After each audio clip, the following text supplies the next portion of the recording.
सहारा के पीड़ितों के लिए हमने कई बार आपके चैनल पर अपना विचार को रखा है और पीड़ित कोई भी हो, अगर हमें जानकारी मिलती है तो हम उसके लिए पहल प्रयास करते हैं, जितनी अपनी व्यवस्था है उसके अनुसार।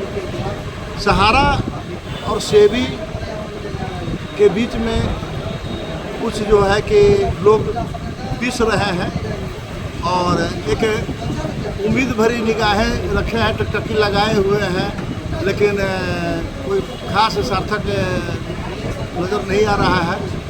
सरकार को, सहारा को, सेवी को विषय वस्तुओं पर जो है कि अपनी स्थिति को स्पष्ट करना चाहिए कि जिन लोगों का समस्या है उनका समाधान कैसे होगा। आप देख रहे हैं धनबाद व्यवहार न्यायालय की, और यहाँ पर हमारे जाने माने अधिवक्ता एचएन सिंह जी साहब हैं, जो कि अभी बार एसोसिएशन की चुनाव होने जा रही है और उस चुनाव में अध्यक्ष पद के उम्मीदवार के रूप में अपने को यह पेश करने जा रहे हैं और इसकी चर्चा भी अधिवक्ताओं के बीच चल रही है। जो अधिवक्ता एसोसिएशन संघ है उसमें भी ये चर्चा है। तो अच्छा, ये बतलाइए एचएन सिंह साहब कि आप जो अधिवक्ता एसोसिएशन जो है या धनबाद बार एसोसिएशन है उसमें आप अध्यक्ष पद की दावेदारी किए हुए, तो आपकी इसमें प्राथमिकताएं क्या रही? सबसे तो पहले आपके चैनल के दर्शकों को मेरा नमस्कार। अभी धनबाद बार का इलेक्शन का घोषणा हुआ नहीं है, घोषणा होने वाला है और अधिवक्ता भाइयों का जोर शोर से आग्रह है कि एचएन बाबू आपको अध्यक्ष पद के लिए दावेदारी करनी चाहिए और एक अच्छा प्रत्याशी मैदान में रहेगा तो हम लोग को भी सुविधा रहेगा विकल्प चुनने में। विकल्प के अभाव में हम लोग चुन लेते हैं और परिणाम भुगतना पड़ता है। अभी आप प्राथमिकता की बात किए हैं तो हमारे लिए तो सबसे पहली प्राथमिकता अधिवक्ताओं का हित है और अधिवक्ता का जहाँ तक विकास हो, युवाओं का हो, बीच के मध्यम वर्ग के जो रहने वाले अधिवक्ता हैं उनका भी हो और बुजुर्गों का भी हो। लेकिन सिर्फ विकास के नाम पर देखा जा रहा है कि भ्रष्टाचार को बढ़ावा मिला है। पारदर्शी विकास का हम समर्थक हैं। हिसाब किताब देने में वर्तमान कमेटी इच्छुक नहीं रहती है, जिससे कि अधिवक्ताओं में आक्रोश है और अंत घड़ी में कुछ जगह पर कार्य को कराया जा रहा है, लेकिन जैसे तैसे काम को निपटाया जा रहा है। बहुत सारे अधिवक्ताओं को बैठने का व्यवस्था सही ढंग का नहीं है।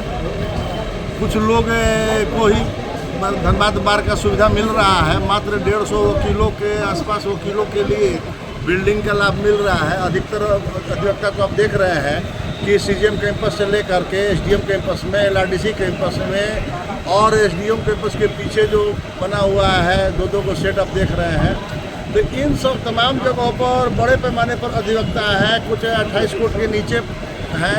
उन लोगों को इस 4 साल में किसी प्रकार का सुविधा नहीं दिया गया, ना ही वहाँ पर गर्मी से निजात दिलाने के लिए कोई व्यवस्था किया गया, नहीं वहाँ पर कोई पीने की व्यवस्था है पानी वगैरह का, और नहीं उठने बैठने के लिए भी जाइए आप वहाँ पर चल नहीं पाइएगा। एक टेबल से दूसरे टेबल पर जाना है तो बड़ी कठिनाइयों का सामना करना पड़ रहा है। तो इन सब लोगों को कम से कम चाहिए था कि बैठने के लिए कुर्सी बेंच वगैरह का उत्तम प्रकृति का व्यवस्था देना चाहिए, जो कि नहीं दिया जा सका है। जो इन सब तमाम समस्याओं पर हमारी दृष्टि है, जो हमारे आने के बाद में ये सब दूर कर दिया जाएगा। टेबल कुर्सी वगैरह बैठने का उत्तम व्यवस्था दिया जाएगा। जहाँ पर टीना का शेड है वहाँ पर भी स्थायीकरण करने का पूरा प्रयास रहेगा, किया जाएगा और उत्तम से उत्तम सुविधा दिया जाएगा। बार को हाईटेक किया जाएगा। किसी भी मामला में धनबाद बार की जो पूरी भी गरिमा है उसको पुनः स्थापित किया जाएगा और बार और बेंच के बीच में एक समन्वय बनाया जाएगा और अधिवक्ताओं की गरिमा को कहीं से ठेस न पहुंचे, इसके लिए पुरजोर प्रयास किया जाएगा। बीमारी वगैरह में कुछ हो घटना घट जाने के बाद बार की तरफ से व्यवस्था रहेगी, कमेटी रहेगी, टीम रहेगी, जो उनका हालचाल लेंगे और उनको जितना आवश्यकता के अनुसार सुविधा दिया जा सकता है वो दिया जाएगा। ये सारी व्यवस्थाओं पर ध्यान दिया जाएगा। वकीलों को कचहरी आने जाने में प्रॉब्लम ना हो, जहाँ रह रहे हों वहाँ पर शांतिपूर्वक रह सके, सारी व्यवस्था विषयों पर ध्यान दिया जाए। सर, इसके साथ साथ आप सहारा पर भी बहुत कुछ अपनी बात रखते हैं और सहारा पीड़ितों के भी आप ऐसा बतलाया जाता है, क्योंकि आप हमारे चैनल पर भी बहुत बार आप सहारा से संबंधित अपने बयान भी दिए हैं, सहारा पीड़ितों के पक्ष में अपनी बात भी रखते हैं। अभी सहारा पीड़ितों का जो अभी खबर आ रहा है कि सीआरसी पोर्टल पर 3600 से कुछ ज़्यादा रुपये की बंटवारा कर दिया गया है, जो 5000 करोड़ रुपया सीआरसी पोर्टल से मिला था। अभी मान लीजिए कि 13-14 करोड़ रुपया और बच गया, 1400 करोड़ के आसपास में रुपया बच गया है। उस सबका कब तक डिवाइडेड हो, लेकिन इतने कम लोगों को अभी पैसा दिया गया है सर। 10,000 से 50,000 के बीच में बंटवारा किया गया है। 20 बतलाया जा रहा है कि 20 लाख के लगभग की संख्या है, लेकिन जबकि 13 करोड़ लोग इससे प्रभावित हैं सर। इन बाकी लोगों का क्या होगा, कब तक इन लोगों का निदान हो सकता है? देखिए, ये बात तो सही है कि सहारा के पीड़ितों के लिए हमने कई बार आपके चैनल पर अपना विचार को रखा है, और पीड़ित कोई भी हो, अगर हमें जानकारी मिलती है तो हम उसके लिए पहल प्रयास करते हैं, जितनी अपनी व्यवस्था है उसके अनुसार। सहारा और सेबी के बीच में कुछ जो है कि लोग पिस रहे हैं और एक उम्मीद भरी निगाहें रखे हैं, टकटकी लगाए हुए हैं, लेकिन कोई खास सार्थक नज़र नहीं आ रहा है। सरकार को, सहारा को, सेबी को इन विषय वस्तुओं पर जो है कि अपनी स्थिति को स्पष्ट करना चाहिए कि जिन लोगों का समस्या है उनका समाधान कैसे होगा, उनके बीच में जो रुपया है कैसे वितरित होगा, इनका जो जमाकर्ता है इनको अपना जो मिलना चाहिए इनको कैसे मिलेगा। इस पर तो है कि वहाँ पर की स्थिति बनी हुई है, न्यायालय में मामला पड़ी हुई है, सुनवाई डेट पर डेट होता है, लेकिन समय लग रहा है न्यायालय में, क्योंकि न्यायालय में हर बिंदुओं पर विचार किया जाता है।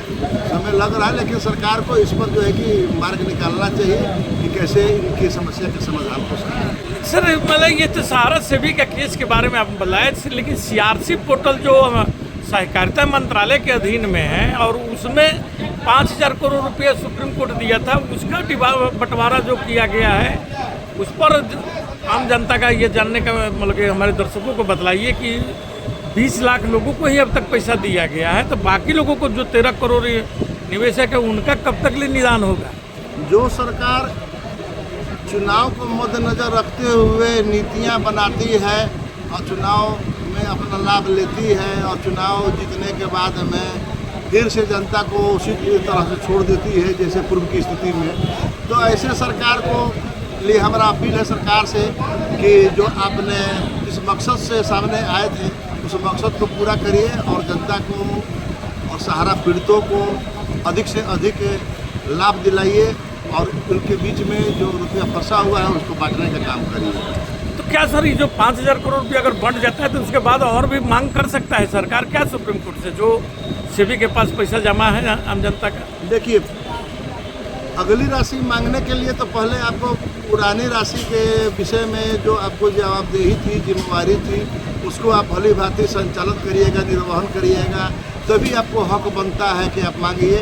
और हमारा भी अपील है सरकार से कि जो पहले से आदेश है उस आदेश के आलोक में अपना सही कदम को उठावें और आदेश का हूबहू पालन करें और अधिक से अधिक जमाकर्ताओं को उनका माने कि जिस अधिकार से वो वंचित हैं उनको अधिकार दिलावें और वो जो क्षति उनको हो रही है उस क्षति की पूर्ति करावें और उसके बाद में और भी राशि के मांगने का पहल करें। अगर पिछला आपका रिकॉर्ड सही रहेगा तो सुप्रीम कोर्ट जरूर ही इनको जिम्मेवारी देगी अगर ये मांगेंगे। बहुत बहुत धन्यवाद सर, आपने हमारे दर्शकों को आपने ये बेशकीमती अपना समय दिया है और जो आप सदैव देते आते हैं। आपके चैनल को, दर्शकों को और आपको भी बहुत बहुत धन्यवाद। आपने हमारा बातों को सुना, समझा, जनता के बीच में रखा।